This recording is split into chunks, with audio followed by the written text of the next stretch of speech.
Registry संबंधी नव्या नियमाचा फायदा घेत हदगाव उपनिबंधक कार्यालयात मोठा घोटाळा उघड झाला। गेल्या महिन्यात हदगावमध्ये जिल्ह्याभरातील 1106 रजिस्ट्री करण्यात आल्या। चौकशीत 400 पैकी तब्बल 190 रजिस्ट्रीमध्ये नियमभंग झाल्याचं आढळून आलं। संबंधित अधिकाऱ्यावर कठोर कारवाई करणार असल्याचे जिल्हाधिकारी राहुल कर्डिले यांनी सांगितले। रजिस्ट्री संबंधी नव्या जीआरचा आधार घेत हदगावमध्ये विना कागदपत्रांच्या आधारे रजिस्ट्रीचा धडाका सुरू आहे। जिल्ह्यात इतर ठिकाणी राहणाऱ्या लोकांना रजिस्ट्री करणे सोपे जावे यासाठी महसूल मंत्री बावनकुळे यांनी एक निर्णय घेतला। त्यानुसार जिल्ह्यातील व्यक्तीला जिल्ह्यातील कुठल्याही कार्यालयात रजिस्ट्री करण्याची मुभा देण्यात आली आहे।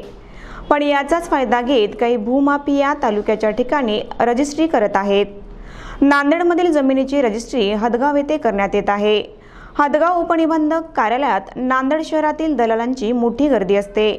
विशेष म्हणजे NA गुंठेवारी इतर आवश्यक कागदपत्रे न लावता रजिस्ट्री केल्या जात आहे। गेल्या एका महिन्यात या कार्यालयात तब्बल 1106 रजिस्ट्री करण्यात आल्या। याबाबत नोंदणी महासंचालक आणि महसूल मंत्र्याकडे तक्रारी करण्यात आल्या। त्याची दखल घेत जिल्हाधिकारी राहुल कर्डिले यांनी जिल्हा उपनिबंधकांना चौकशीचे आदेश दिले होते। जिल्हा उपनिबंधकांनी हदगाव कार्यालयातील 400 रजिस्ट्री तपासणी केली तेव्हा तब्बल 190 रजिस्ट्रीमध्ये नियमांचा भंग करण्यात आल्याचे आढळले। या चौकशीचा अहवाल मुख्य निबंधकांना पाठवण्यात आलाय। संबंधित अधिकाऱ्यावर लवकरच कारवाई करणार असल्याचे जिल्हाधिकारी राहुल कर्डिले यांनी सांगितले।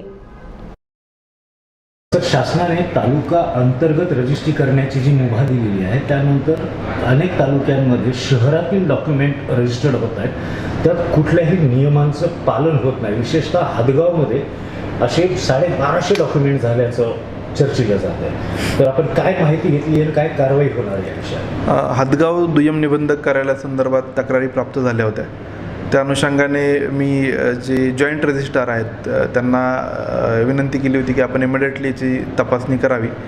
तर त्यांचं एक पथक होतं, त्यांनी 400 पेक्षा जास्त डॉक्युमेंट तपासलेले आहेत आणि त्यापैकी 190 डॉक्युमेंटमध्ये त्यांनी नियमांचा भंग करून खरेदी विक्री केलेली असं निदर्शनास आलेलं आहे आणि त्या अनुषंगाने त्यांनी अहवाल जो आहे IGR साहेबांना पाठवलेला आहे आणि यामध्ये निश्चितच पुढची कारवाई आम्ही लवकरात लवकर करू।